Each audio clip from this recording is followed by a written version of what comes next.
बिहार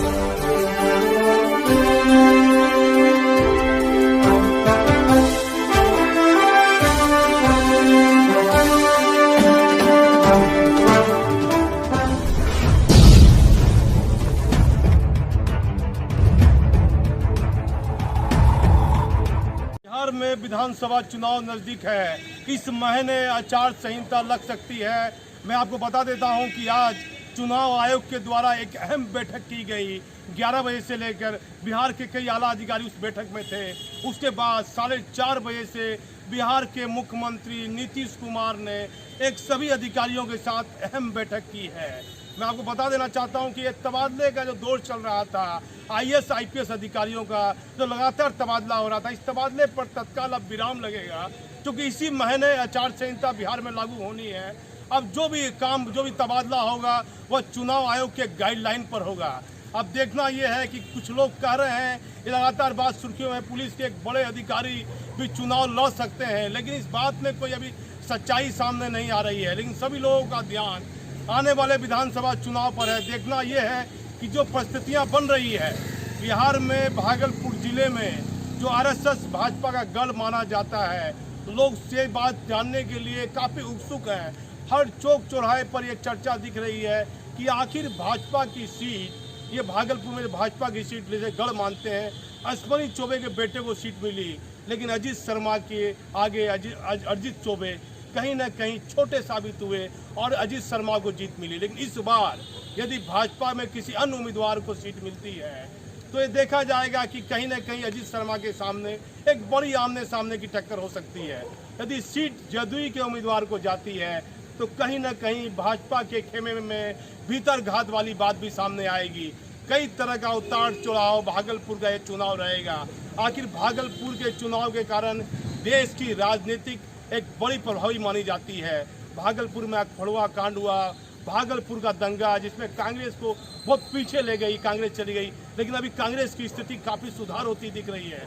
लेकिन सबसे बड़ी बात मैं आपको बता देना चाहता हूँ, एक बड़े अधिकारियों ने बताया है कि अब चुनाव आयोग बहुत जल्दी इस महीने आचार संहिता लागू कर देगा। बिहार में विधानसभा चुनाव की तारीख काफ़ी नज़दीक आ चुकी है और IAS IPS अधिकारियों का जो तबादला है इसमें तत्काल रोक लगेगी। अब सीट बंटवारे को लेकर बिहार के मुख्यमंत्री क्या निर्णय लेते हैं ये आने वाला समय बताएगा। मैं भागलपुर से दीपक नौरंगी।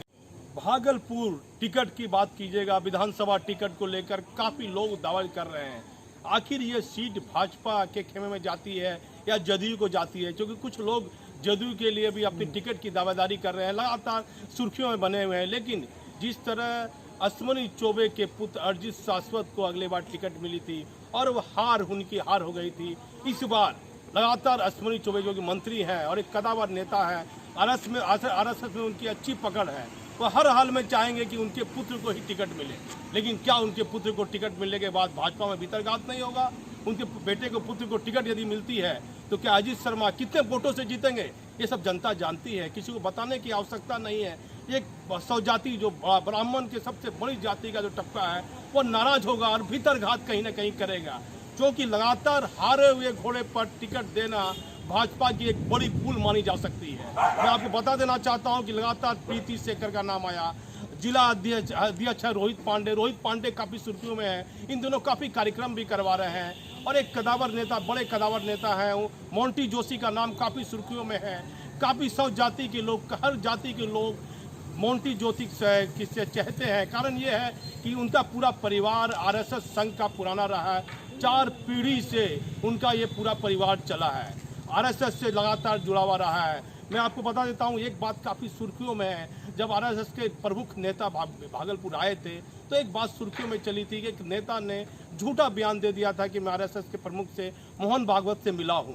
लेकिन बाद में दूसरे दिन ही एक प्रेस विज्ञप्ति जारी हुई, उसमें कहा गया कि उन्होंने जो बयान दिया वह गलत बयान दिया है। RSS के जो नेता मोहन भागवत जी है उन्होंने किसी नेता से मुलाकात नहीं की।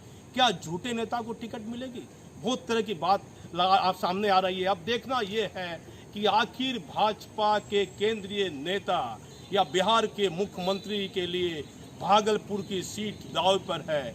क्या राम नाम के लिए, रामनवमी को लेकर जिस तरह नाथनगर में विवाद हुआ, विवाद होने के बाद अरिजीत चौबे पर एफआईआर हुई। बिहार के मुख्यमंत्री को पूरे मामले में अपनी चुप्पी साधनी पड़ी और लगा उसके अश्विनी चौबे के पुत्र को जेल जाना पड़ा।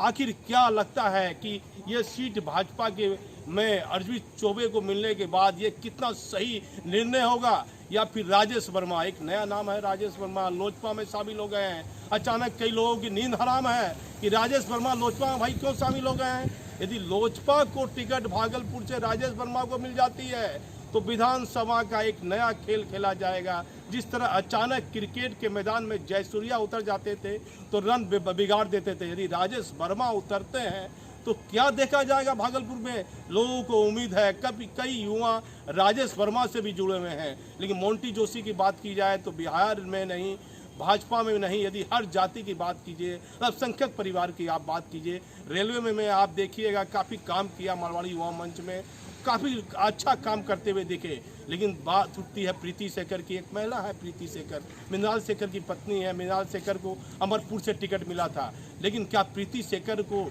टिकट मिलेगी नहीं मिलेगी। एक सम्मानित महिला है, पूर्व उप महापौर रह चुकी है, अभी पार्षद है। अब देखना है कि भागलपुर सीट के लिए जो लगातार दावेदारी चल रही है, जो लगातार खेल चल रहा है भागलपुर सीट के लिए, ये सीट भाजपा को जाती है या जदयू को जाती है, या फिर मजबूरन ये सीट सिर्फ राजेश वर्मा के लिए लोजपा को जाती है। यह तो कहना अभी कठिन होगा।